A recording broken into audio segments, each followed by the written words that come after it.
Someone once shared a saying, "Only real men have parents. The rest of us just have owners." I never truly grasped it until the day my parents called me into the living room and calmly declared they were signing over the family home to my golden child brother. The same house I'd been pouring rent money into for years while he stayed there without paying a single penny. They honestly thought I'd just nod, smile, and say thank you like I always had. What they didn't realize was that my name had been on the title for the past 2 years. The expressions on their faces when the attorney revealed that detail? That moment tasted like pure liberty. If you've ever been the forgotten kid while your sibling got everything on a silver platter, hit that subscribe button. Smash like if you believe in sweet legal justice, and drop your own story in the comments about the worst family favoritism you've ever seen. This one shows that sometimes the kid everyone counted out is actually the one holding the winning hand. Let me tell you the full story. My name is Lauren, I'm 30 now, and for my entire life I've been my family's official backup plan. You know that one child in every family who's expected to survive on crumbs while the favorite feasts? That was me from the very beginning. The second I could walk, it was obvious that my younger brother Tyler was the center of gravity in our household. Every choice, every penny, every hope revolved around him. When Tyler decided at 8 that he wanted guitar lessons, my parents somehow found $300 a month. The same year I asked for art classes, I was told money was tight and maybe I could just use the free pencils we got from the bank. When Tyler totaled his first car at 16, texting and driving, 100% his fault, my parents had a brand new replacement in the driveway within days. Not some old clunker either, a nice one. When I turned 16, I was handed a bus pass and told public transport builds character. The phrase that defined my entire childhood was my mother's favorite line, "Be grateful, Lauren." Tyler just has more potential. You're tough, you'll manage. Be grateful. Those 2 words became the background music of my existence, playing every time I dared to ask why I was always second. College made the pattern impossible to ignore. Tyler got into state university and suddenly my parents were taking out loans, rearranging finances, talking nonstop about his amazing future. Meanwhile, I worked 2 jobs, night shifts at a diner and weekends folding clothes in retail, just to cover books at community college. When I asked if they could help with even a couple $100s for tuition, Mom sighed and said, "Lauren, we're already stretched to the limit with Tyler's school. You've always been so self-sufficient." Self-sufficient. That was their polite way of saying invisible. By the time I graduated nursing school, paid for with my own loans, scholarships, and endless double shifts, Tyler had flunked out of college twice and was back living at home playing video games all day. Yet, somehow I was the one expected to keep the household afloat. When I moved back in just for a few months to save for a down payment, those few months turned into 3 full years. 3 years of handing over $800 a month to sleep in my old childhood bedroom while Tyler paid exactly 0. When I brought up how unfair that was, Dad would laugh it off and say, "He's still figuring things out, Lauren. You've got a solid job now." Let me set the scene of those 3 years for you. I dragged myself home after 12-hour shifts at the hospital, dealing with heart attacks, overdoses, grieving families, blood, chaos, only to find Tyler in the exact same spot I'd left him, glued to the couch, surrounded by empty energy drink cans. Controller in hand. The house I was literally paying to live in was crumbling. Roof leaked in 2 rooms, furnace wheezed like it was on its last breath, kitchen faucet dripped nonstop and left rust stains. Guess who researched contractors, collected quotes, scheduled repairs, and paid the invoices? Not Tyler. Definitely not my parents, who were always too overwhelmed to handle it. I started keeping meticulous records of everything I paid, not because I had some master plan, but because I'm wired that way and wanted to track where my money was going. Rent checks, extra utility payments when bills spiked, groceries when the fridge was empty, the emergency plumber when the basement flooded, everything. Over 3 years, it added up to more than $40,000, keeping that house and everyone in it afloat.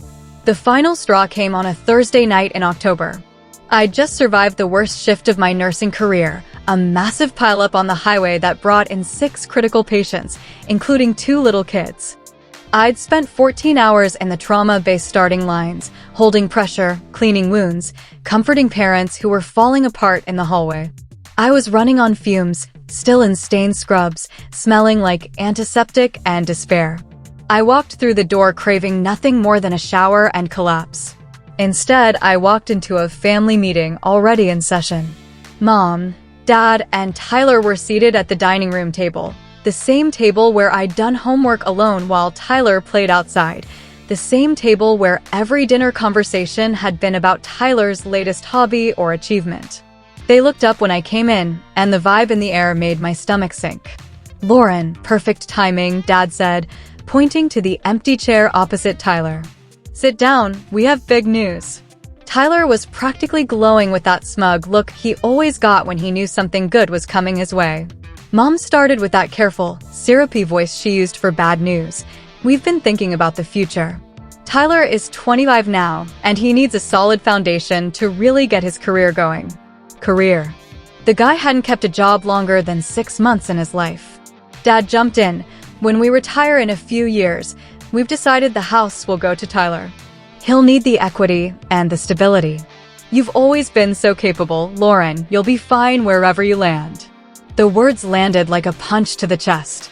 This house, the one I'd been paying rent on, repairing, maintaining, pouring my salary into, was being handed to Tyler. Just like that. Mom kept going. "You have your nursing career. You're financially secure. Tyler needs this boost more than you do." I looked at Tyler grinning like he'd hit the jackpot without buying a ticket, at my parents who had spent 3 decades justifying why he deserved everything and I deserved nothing. The old me would have swallowed it, nodded, said, "I understand." But something had changed. Those 3 years of documenting every dime, every repair, every unfair moment had taught me one thing: protect yourself because no one else will.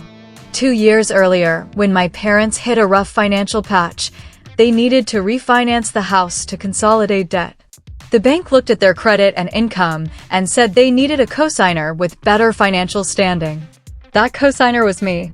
They added me to the deed temporarily for the loan approval. I signed because I loved them, because I wanted to help, and because I never imagined they'd try to screw me over later. What that signature actually did was make me a full legal co-owner with equal rights. After that dining room bombshell, I went upstairs, sat on my childhood bed, and for the first time felt something click into place. Not rage, clarity. I took the next day off and made an appointment with the same real estate attorney who had handled the refinance, Sarah Chen. When I explained what my parents were planning, her eyes widened. "Lauren, you do understand they cannot transfer this property without your signature, right? You are a joint owner with full rights." I was starting to. She pulled up the recorded deed and walked me through my options. They couldn't give the house away, and I could force a sale and take my half of the equity whenever I wanted. She also advised me to gather every receipt, every bank transfer, every text admitting Tyler wasn't responsible, anything that proved my financial contribution. It would only strengthen my position. For the next month, I quietly built my case. Screenshots, receipts, photos of repairs I'd paid for, market analysis showing how much the house was now worth after years of rising prices and my improvements. My share would easily be 6 figures, enough to buy something outright that was 100% mine. The day my parents scheduled the official transfer to Tyler was a cold morning in December. We all filed into Sarah Chen's conference room. Tyler was practically vibrating with excitement, already daydreaming about being a homeowner without ever filling out a mortgage application. My parents started explaining their wishes to Sarah like it was a done deal. Tyler was scrolling through his phone, probably picking out new furniture on someone else's dime. Then Sarah calmly opened a folder and said, "I'm afraid there's a significant issue. This property cannot be transferred without Lauren's consent. Lauren is a joint tenant with full ownership rights." You could have heard a pin drop. Tyler's head jerked up. "What do you mean joint owner?" Mom went white. "It was only for the refinance. It was temporary." Sarah shook her head. "Nothing in the recorded deed says temporary. Lauren has equal legal rights." I watched the realization hit them one by one. Tyler went from confused to furious. Dad looked like he'd bitten into something sour. Mom's eyes filled with tears. Tyler lost it first. This is ridiculous. Lauren, you know they always planned to give the house to me. You're just being selfish. For 30 years, I'd been trained to back down, to smooth things over, to keep the peace. But in that moment, with legal documents finally on my side, I felt steady. Actually, Tyler, I said calmly, what I know is that I paid over $40,000 into this house while you paid zero. I know I paid rent for 3 years while you lived here free. And I know the bank trusted my credit, not yours, to keep this roof over everyone's head. Dad tried to take charge. Lauren, we're family. Let's be reasonable. I smiled. You're right, Dad. Family should be fair. Which is why I've decided to exercise my legal right to force a partition sale. The house goes on the market, and I take my 50%. The meltdown was instant and glorious. Tyler screamed that I was destroying his future. Mom sobbed that I was ripping the family apart. Dad called me vindictive and ungrateful. But after 3 decades of being the family doormat, standing my ground felt like breathing for the first time. 3 months later, the house sold. I walked away with more than $150,000, my legal half. I bought a gorgeous little townhouse across town, 2 bedrooms, brand new kitchen, fresh paint, and best of all, only my name on the deed. My parents downsized to a modest rental and suddenly had to live within their actual budget without my monthly checks.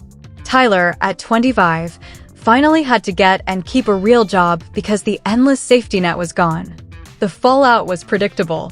Aunts, uncles, cousins, all blowing up my phone telling me I was heartless, that blood is thicker than money, that I should forgive and forget. Every holiday, I still get the same text from Mom. We miss you so much. Can't we put this behind us? I never answer. Because the sweetest revenge isn't yelling or drama, it's simply stopping the pattern of being used. 2 years on, I'm writing this from my own living room in my own home, decorated exactly how I want, no gaming consoles taking over the space, no guilt trips about my choices. Just peace, quiet, and the deep satisfaction of finally being valued by the law, if not by the people who were supposed to love me unconditionally. The overlooked kid always gets underestimated, but sometimes we're the ones who end up with the entire deck. If this story hit home, smash that like button and subscribe for more stories of underdogs finally winning. Drop your own experience in the comments. What's the most satisfying moment you've witnessed when someone stood up to toxic family favoritism? And always remember, being related to someone doesn't give them the right to treat you as less. Sometimes the bravest, kindest thing you can do is choose yourself. Until next time, keep protecting your peace and fighting for what you've earned.